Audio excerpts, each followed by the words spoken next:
Hello guys, आज हूँ से अपेक्षार अंत घटी 7 तारीख आज हूँ से 7 तारीख जोड़ा कि आंभ सनातन हिंदू मोर खास करके मोर श्री धीरेन्द्र शास्त्री कृष्णा जी अपेक्षा अंत घटी आज हूँ से 7 तारीख दिल्ली ठार वृंदावन पर्यंत पदयात्रा आरंभ हम।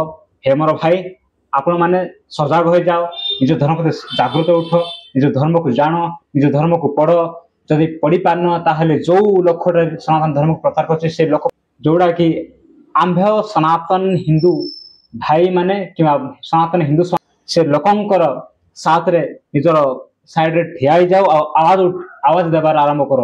जदि तुम सत्य कठोर निज सनातन धर्म प्रति निजर आखपाखे जो लोक आवाज उठुची से लोकों प्रति सहयोग खास कर श्री धीरेन्द्र शास्त्री कृष्णा जी सहित सहमत हो, आग को जाओ, निज धर्म को आगे नेबा उचित मो भाई। नहले आम सनातन हिंदू धर्म को किए तो कहूँ मलेरिया, किए तो कहूँ फाकांड ढंग, किंतु असलियत या आम से 1956 रे जते बेले नालंदा विश्वविद्यालय को जड़े दिया जाते से समय रु आमर ग्रंथ भल भल ग्रंथ गुड़ी को जाली पोली दिया जाइए। से 1956 दिन ठारू ही आम्भ को आमर ग्रंथ तो आमर शास्त्र ठारू दूरे दिया जाइए।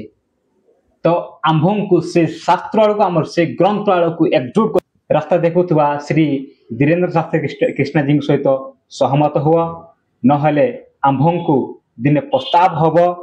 मु तो कहबी कि सनातन हिंदू राष्ट्र के आम्भ को जदि वर्तमान जानिबा नहीं, निजको जागृत करवा नहीं, ताहले दिने आम निश्चित भाव में प्रस्ताव करवा कि धीरेन्द्र शास्त्री कृष्णा जी नामक जड़े व्यक्तिटे यानी कि योद्धाटे जन्म होते समस्त जागृत कर निज भी जागृत होते। आम जदि से दिन श्री धीरेन्द्र शास्त्री कृष्णा जी कथा जदि शुणी था आज से परिस्थिति से घटना देखी नेतांते। एभली भाव में प्रस्ताव हम कहीं प्रस्ताव हम कहीं आम समाज एभली भाव को गतिविधि गति करुच्ची जे सनातन हिंदू धर्म लोप हवा को लगी पड़े। एठी अनेक जिहादी नामक किछि षड्यंत्र रचिचंती ताहा आमको जना पड़ूना मो भाई। एथिपाई जागृत कठोर हुआ।